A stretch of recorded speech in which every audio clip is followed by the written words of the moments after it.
RTI Live News. Ask for right. భారతదేశ ఐక్యతను మాజీ హోం మినిస్టర్ స్వర్గీయ సర్దార్ వల్లభాయ్ పటేల్ ప్రపంచానికి చాటి చెప్పారని పార్లమెంట్ సభ్యులు పాక సత్యనారాయణ పార్వతీపురం ఎమ్మెల్యే బోనెల విజయ్ చంద్ర అన్నారు. దేశ ఐక్యతను చాటి చెబుతూ బుధవారం స్థానిక ఆర్టీసీ కాంప్లెక్స్ వద్ద గల ప్రభుత్వ కార్యాలయాల సముదాయం నుండి ప్రభుత్వ జూనియర్ కళాశాల క్రీడా మైదానం వరకు విద్యార్థులతో ఐక్యత ర్యాలీ నిర్వహించారు. అనంతరం విద్యార్థులతో ప్రతిజ్ఞ చేయించారు.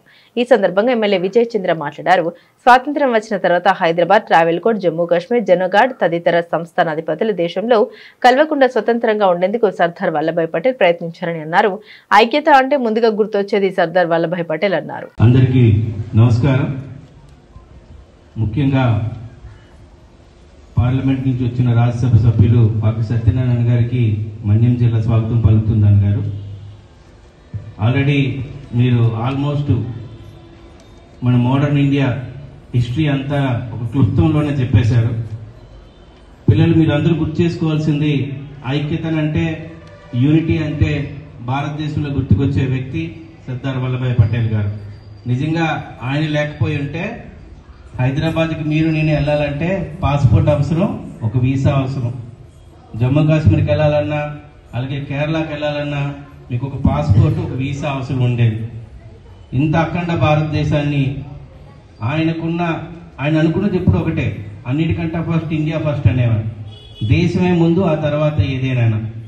అంత గొప్ప వ్యక్తి మనం స్మరించుకోవడం, ఈరోజు ఆయన 150వ జయంతి సందర్భంగా కేంద్ర ప్రభుత్వం ఎన్డీఏ కూటమి వచ్చిన తర్వాత మన మూల నాయకుల్ని, మన జాతీయత్వాన్ని చాలా వరకు విస్తరింపజేసిన నాయకులందరినీ గుర్తు చేసుకుంటుంది. ఇందులో ఆయన నిజంగా ప్రధానమంత్రి అయ్యుంటే ఆ టైంలో వేరేగా ఉండేది. బట్ గతం కాబట్టి అంత గొప్ప వ్యక్తి ఇచ్చిన మెసేజ్ని దేశం ఫస్ట్, ఆ తర్వాత ఏదైనా, దేశం కోసం ఏదైనా చేయాలి, దేశం కోసం ఎలాగైనా ఉండాలి, సాక్రిఫైస్ చేయాలనే వ్యక్తిలో ఆయన ప్రథమ స్థానంలో ఉంటారు. కాకపోతే ఆయనకి ఎన్డీఏ కూటమి ప్రభుత్వం వచ్చిన తర్వాత యూనిటీ ఆఫ్ స్టాచ్యూ అనేది ఇప్పుడు ప్రపంచంలోనే అతిపెద్ద స్టాచ్యూ ఆయనకి రికగ్నైజ్ చేయడం కూడా జరిగింది. అయితే ఈరోజు మనందరం ఊరికనే రాలా. ఎందుకంటే ఈరోజు కాన్సెప్ట్ ఏంటంటే, ఇందాక చెప్పున్నారు, మన పార్వతీపురంలోని ముస్లిమ్స్ ఉన్నారు, క్రిస్టియన్స్ ఉన్నారు, ఆల్రెడీ హిందూస్ ఉన్నారు, కొంతమంది మార్వాడీస్ ఉన్నారు, వివిధ వాళ్ళందరూ ఉన్నారు.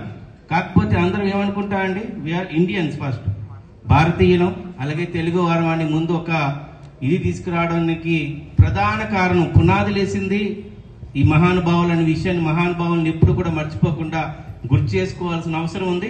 అందులో భాగంగానే కేంద్ర ప్రభుత్వం తీసుకున్న ఇనిషియేటివ్ని మనసారా కర్మానా నిజంగా మీ అప్రిషియేట్ చేస్తూ, ఇలాంటి కార్యక్రమాన్ని పిల్లలకు కూడా తెలియజేయాల్సిన అవసరం ఉందని తెలియజేస్తూ, ఈ కార్యక్రమానికి విచ్చేసిన మరొక్కసారి పాక సత్యనారాయణ గారికి, అలాగే కలెక్టర్ గారికి, ఎస్పీ గారికి, సబ్ కలెక్టర్ గారికి, అలాగే జిల్లా యంత్రాంగానికి, అలాగే ఇది నడిపిస్తున్న యూత్ అండ్ ఎఫ్ఐఆర్ మినిస్ట్రీ డిపార్ట్మెంట్కి కూడా ప్రత్యేక కృతజ్ఞతలు తెలియజేసుకుంటున్నాను. జై హింద్, జై భారత్.